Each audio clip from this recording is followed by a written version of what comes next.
اوعى تفتكروا ان اللي بيكتب مذكراته ده بيكتبها لوجه الله. طبعا ممكن تكون لوجه الله، انما الهدف الرئيسي دائما من كتابة المذكرات هو غسل الايدي.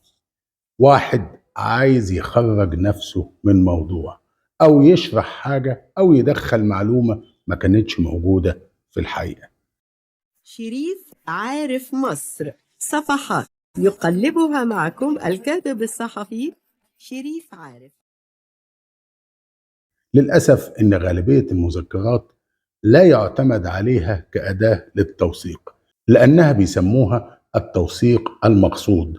يعني صاحب الشأن قعد يكتب الكلام ده عشان يخرج نفسه من الموضوع، بينما يظل التوثيق غير المقصود هو الأداة الحقيقية لتوثيق أي حدث. لو بصينا في تاريخ مصر الحديث هنلاقي إن في نوعين من المذكرات، أو في مرحلتين أساسيتين: المرحلة الملكية اللي قبل 23 يوليو، والمرحلة الجمهورية اللي بعد 23 يوليو.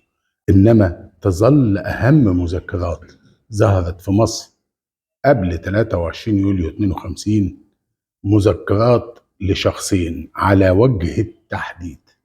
المذكرات الأولى هي مذكرات محمد فريد، والمذكرات الثانية هي مذكرات الزعيم سعد زغلول. محمد فريد كان مطارد بشكل كبير وسافر إلى أوروبا واتنقل في أكثر من مكان، ولكنه استقر في ألمانيا في النهاية.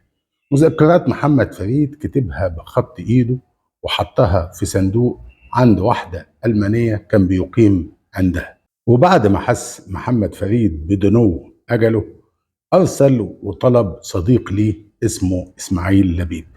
ولما جاله إسماعيل لبيب قال له: يا إسماعيل، كل مذكراتي محفوظة في الصندوق ده، لو ليا نصيب إن أنا أعيش هاخدها وارجع مصر.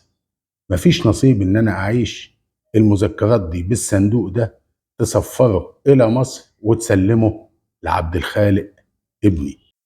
وبالفعل كان القدر أكبر من كل ده، وتوفى محمد فريد في الغربة في نوفمبر 1919. فقام إسماعيل لبيب واخد صندوق المذكرات دي وراجع بيه إلى مصر. ابن محمد فريد عبد الخالق كان لسه طفل صغير، فظل إسماعيل لبيب محتفظ بالصندوق اللي فيه مذكرات محمد فريد لغاية ما الولد الصغير يكبر. ولكن أرملته سلمتها لعبد الخالق ابن محمد فريد بعد ما كبر واستطاع أن يميز ويقدر قيمة هذه الأوراق.